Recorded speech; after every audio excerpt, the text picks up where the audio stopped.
Hello and welcome once again to Fired Up. I'm your host for the show, Bob Irwin. We are broadcasting live from the studios of the American Guns and Glory Network here in Las Vegas, Nevada. This show is about guns, related politics, and self-defense issues. Fired Up is on our website at firedupwithbobirwin.com. A new show is posted every Thursday around 5 p.m. Pacific time. New shows also appear on YouTube and numerous other media.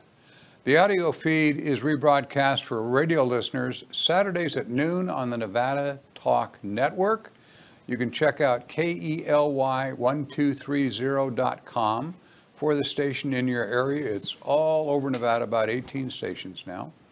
Questions or comments can be emailed to me at bob@firedupmail.com or a message left on my office recorder, 702-257-1060.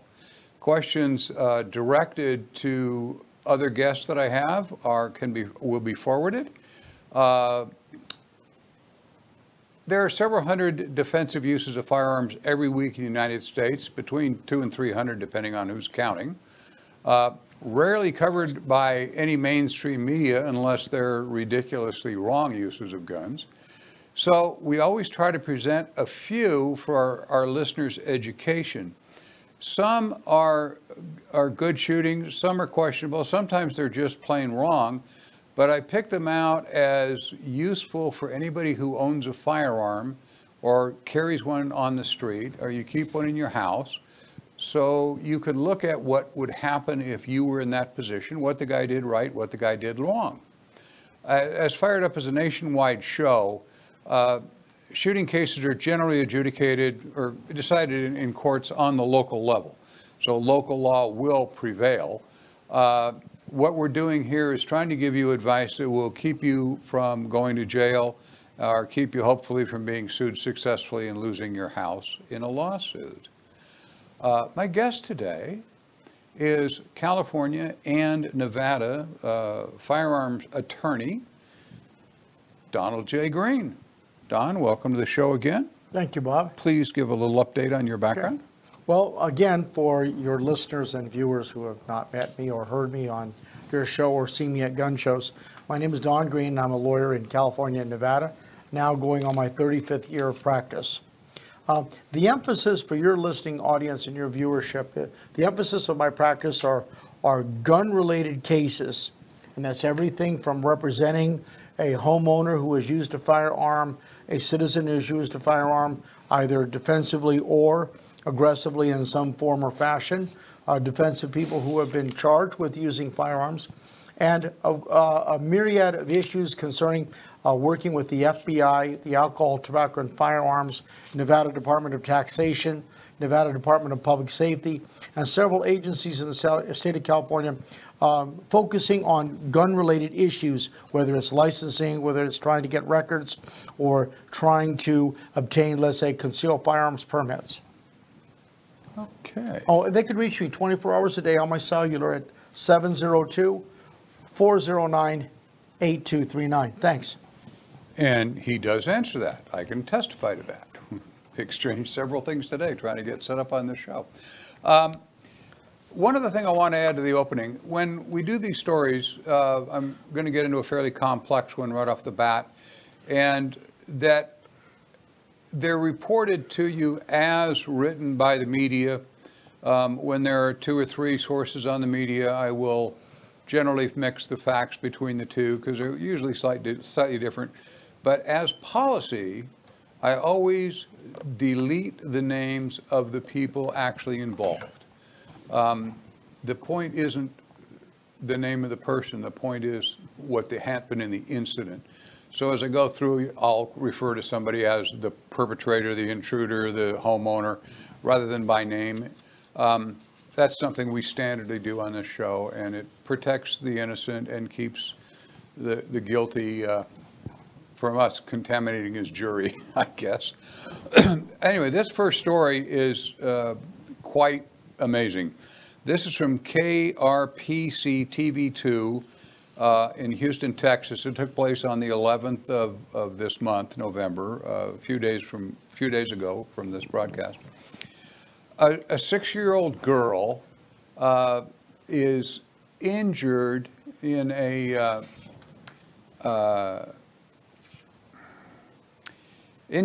shooting involving a security guard, and a robbery suspect is recovering in the hospital after undergoing surgery.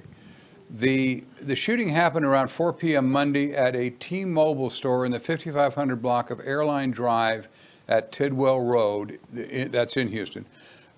2 men entered the store. One of them grabbed a cell phone and took off running.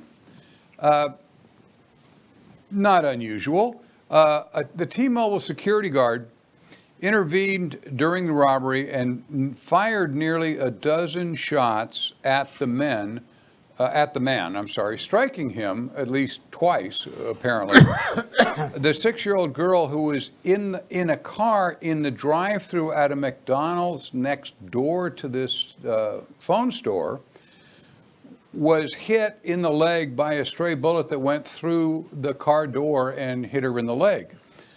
The father now says she is recovering after undergoing surgery at Memorial Hermann Hospital Tuesday. Doctors were able to remove the bullet without causing any real damage to her leg. Apparently it was a through and through and didn't hit the bone, so she's going to be fine.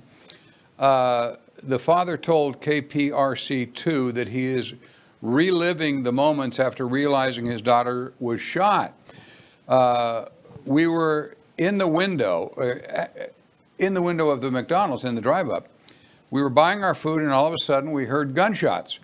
Me and my son, we ducked down because it was so loud. The son is a little bit older. We knew it was close, but we couldn't tell where it was coming from. Common in gunfire. There were people running all over the place. My daughter was in the back seat, and she said, "Daddy, I'm hurt." The father told KPRC2 there were still gunshots going on when he reached back to stop the bleeding. He drove home, called an ambulance that took his daughter to the hospital. She showed him how brave she was during the whole ordeal by helping keep him calm, the father said. She realized that he was panicking and was about to lose it, she told me. This is the father speaking. She said, "Daddy, I'm okay. I'm going to be fine." He couldn't imagine it could have been. He can imagine it could have been a lot worse. We still don't know the extent of the damage. This is quoting the father again, but she's still alive. And actually, they've started a GoFundMe page. When you look this up on the internet, this incident, you'll find the GoFundMe page to provide some rehab money for the daughter. Where this story really goes south is a woman, the press got there and they're interviewing everybody they can find to talk to, and a woman who identified herself as the security officer's mother said her son is remorseful about wounding the girl. The woman said her son's store has been robbed multiple times, as recently as 2 days prior to this. And she said his store manager gave him permission to fire at a suspect once they left the store. She went on to say, "I know my son has to work to pay his bills. I just pray that he finds something else in a better area because this is really, really bad." As you can imagine, T-Mobile came up with a statement right after this, saying, "This is a tragic situation. Our thoughts are with everyone involved. We are working closely with the independently owned third-party retailer that operates the store to fully understand the facts around this terrible incident and how their security service responded. We will also continue to provide assistance to law enforcement in the ongoing investigation." The reason that I pulled this story up, and I doubt because the girl wasn't seriously injured there's going to be any follow-up in the national press, but here's a relative of the shooter, the security guard, trying to be helpful, and blurts out that T-Mobile, or as they say, the independent contractor who runs the store, told him to shoot somebody who was running away from the store. We'll get into this with Don in just a second. This is in Texas. where you're allowed to use deadly force to recover stolen property, but a cell phone from a guy who didn't show a weapon and is running away is going to be a really tough case, even in Texas. If you're involved in a shooting, try and tell all your neighbors and relatives not to talk about the case except to the investigating officers. Charge on, Mr. Green. The security officer, as you noted at the beginning of your discourse, the security officer is in custody, and rightly so. He could be charged with attempted murder, discharge of a firearm from an occupied structure, discharge of a firearm in an area where people are likely to be injured, such as is a Nevada statute, discharge into a business district, which is a Nevada statute. So this security officer is facing some extremely serious charges. Where was the great bodily injury or threat of death to the security officer? Zero. Where was the self-defense? Zero. The fact that he may have been told by his employer or the person who owns the T-Mobile that, quote, he has permission to fire at the suspect once they left the store, end quote, is absurd. The Nuremberg defense is not going to work. He's going to end up with a felony in a deal or felony in prison. Absent being on the field of battle in war during combat, a person has no permission to utilize deadly force against another person. Absent, you're being threatened with great bodily harm or death. As to why is he getting charged with attempted murder? This is the principle known as a transferred intent. He intended to shoot the robber, but instead, one of the stray bullets hit the girl and perhaps hit their car. You've taught 10,000 classes for CCW. You've spoken to hundreds, if not thousands of people. One of the primary points, look beyond your intended target for just a moment. Had this been done, even in these brief seconds, I don't think the security officer would have fired. So this, to use your words, is not a good shooting, but it is a good example for your listeners and your viewers, even if they're in the home. Don't run out and charge full steam ahead and try to shoot somebody who's running away from your house.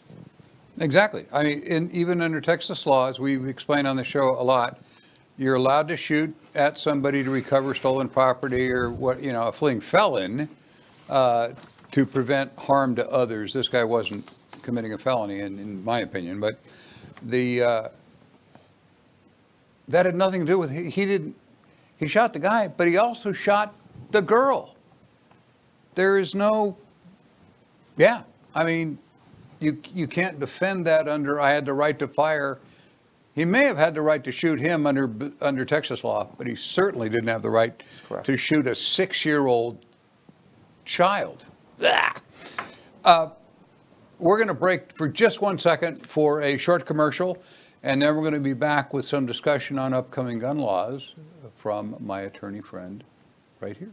Don't go away. My name is Jerry Creed, and I'm a gun trust attorney. If you want to own an NFA firearm, a gun trust is a great way to own it because it allows multiple people to lawfully possess a firearm instead of just a single individual.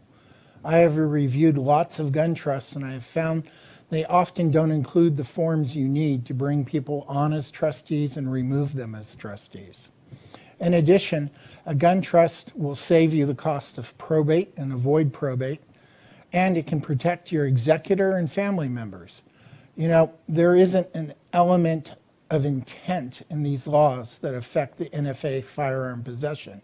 So it doesn't matter if your wife didn't intend to sell the gun at a garage sale or yard sale, or your daughter didn't intend to drive the car with the silencer in the trunk. A gun trust is a great way to protect your family members and friends and share in the fun and pleasure of owning NFA weapons. If you want a gun trust done right, remember to trust Jerry.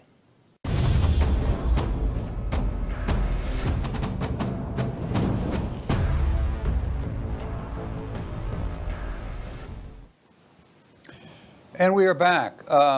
Those of you who didn't notice, we had a big election last week, and we got some good things nationally. We got some not so good things nationally in the House.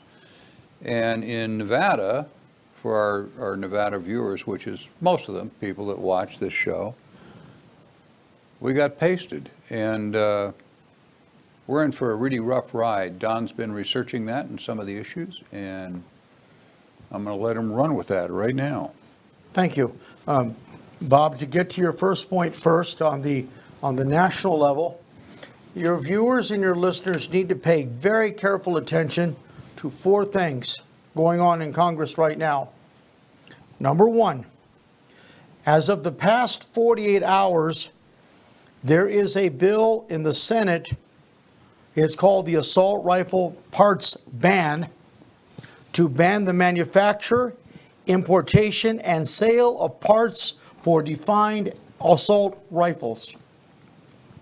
Again, ban the manufacture, importation, or sale, which means you're not going to get parts. Number two, the ammunition tax proposed this year is still bogged down in the Senate. For many of you, for many gun owners, that could mean as much as a 50% excise tax on all ammunition sales.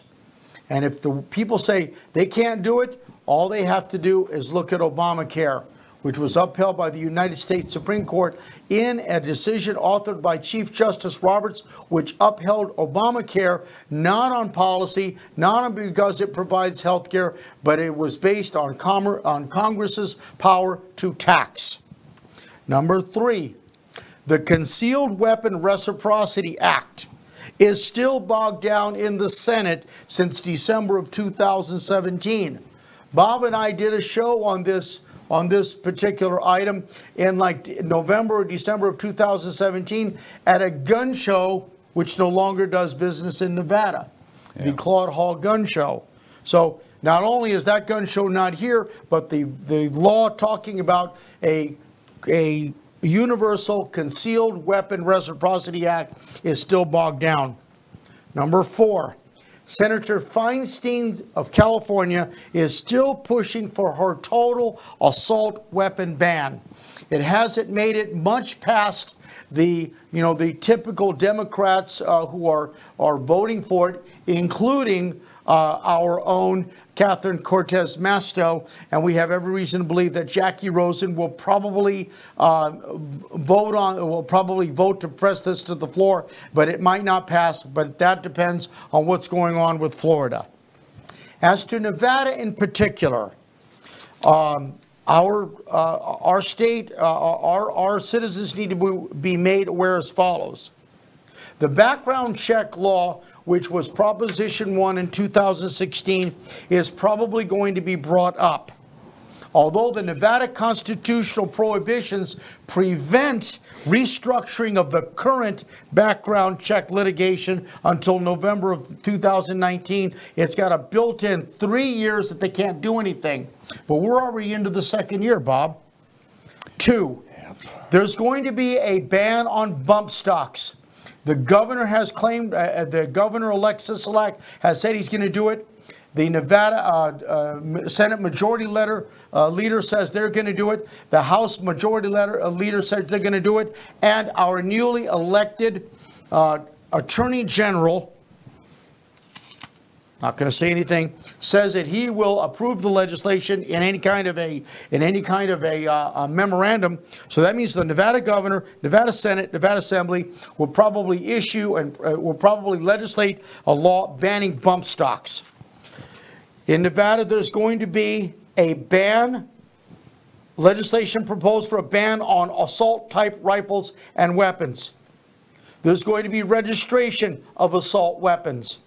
There's going to be a ban on high-capacity magazines. There's going to be a ban on ammunition sales, as what's going on in California. There's going to be a background checks on all firearm sales, which can be proposed, doesn't mean it'll pass.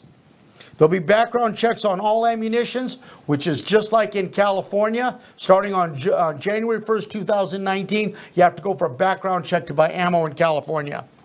There'll be a ban on all transfers of firearms without first registering the firearms, as what's going on in California. Right.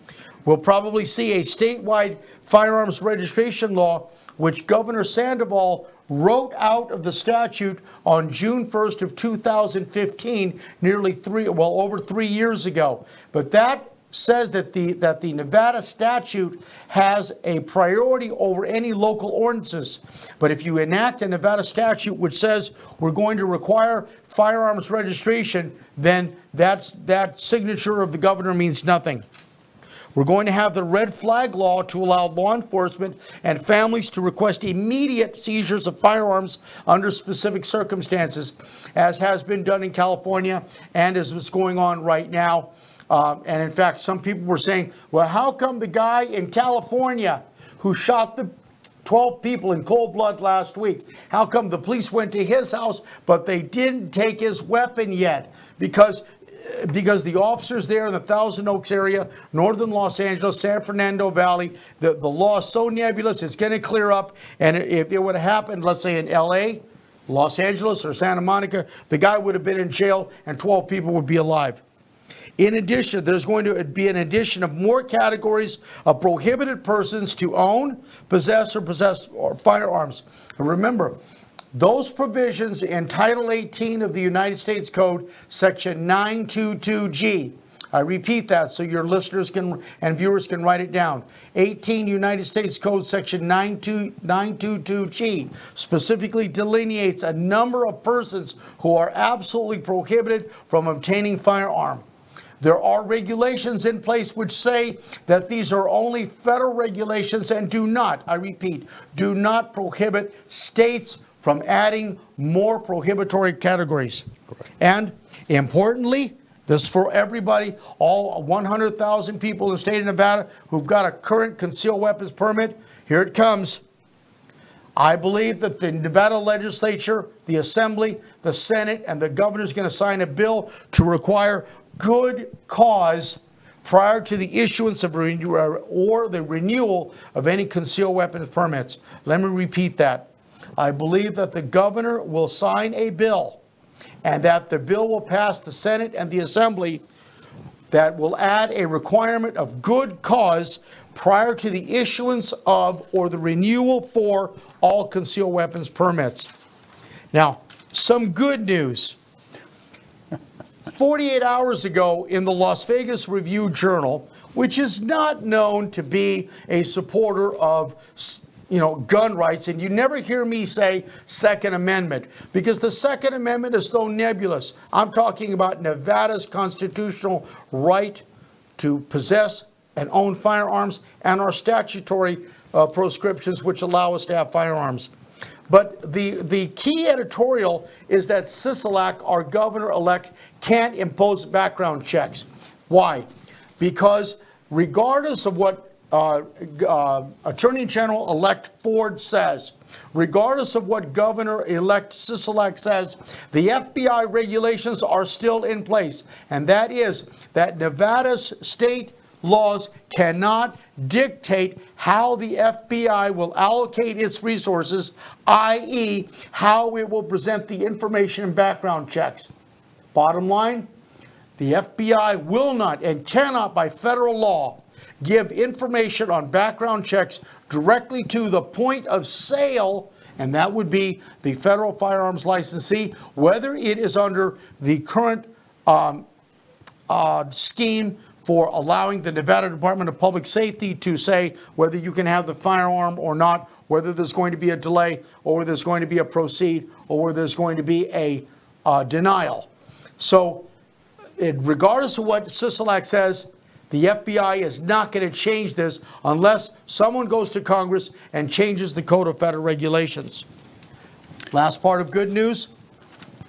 People are, all we heard last weekend, Bob and I sat next to each other at the gun show. All we heard was bitching and moaning about, oh, what's going to happen and why did we lose? Well, they lost for several reasons. The most important are failure to plan, failure to adapt, failure to anticipate, failure to attack, and there was no cohesive plan to address the concerns of the gun-buying public. They need to attack the policies of the opposite side and not rely on this nebulous Second Amendment rights. In California, between this weekend and next August, there will be 32 gun shows throughout the state of California. That's 3.36 gun shows throughout the state of California between November 17th of 2018 and August of 2019. Moral of the story, California, one of the toughest states on guns, is still allowing gun sales, is still allowing sales of ammunition, is still allowing transactions in firearms. It's just the manner of regulation. Now, if everyone's concerned about regulation, they should have voted that way 2 weeks ago, but if not, start right now. Contact potential people who are going to run for office. Contact current people in the Nevada Assembly. Contact people who are currently in the Nevada Senate. Contact the governor. Contact the governor-elect. The obvious workaround for the background check not being done by the feds is going to be doing through the state. And Sisolak said on November 10th in a speech this year, just a week ago, we're going to try to get background checks implemented as quickly as we possibly can because it's important to me, it's important to the citizens. All he's going to do is beef up the state to be able to do that so they don't have to go to the FBI. That'll require some legislative changes, but here's another scary one. This is from our Attorney General-elect, Aaron Ford. On SB that he submitted last year, SB 254, which didn't get approved in 2017, he is working to remove the civil immunity for people who use deadly force that is found to be justified. That is basically our Castle Doctrine, folks. If you are justified in a legal sense that you could have fired your gun, you're in a lot of cases, not all, but in a lot of cases immune from civil liability. Our new Attorney General is going to take that out. So no matter how good the shooting is, you'll still be subject to civil lawsuits. We're running out of time on this. I might want to, on another show, go through this. When we see the bill draft resolutions that are coming up, we'll know what at least the bills are going to say, and it ain't going to be good. You know, one of our new county commissioners, our county commissioner, Tick Segelblum, the marijuana guy you all know, who got elected, he says he's going to repeal the Second Amendment. He says having a gun is a privilege, not a right, and we can put limits on that privilege. Welcome to the new Clark County Commission. We are out of time, folks. I thank you very much for watching Fired Up. You can catch this on our website. Please tune in when you find us. We're broadcast all over the place. Please go whatever media you're getting it through. Just click on the thing that says subscribe, and you'll get our shows automatically on Thursday evenings or sometimes Friday mornings. And the audio portion you can get over the radio at the Nevada Talk Network. Thanks for tuning in. We'll see you next week.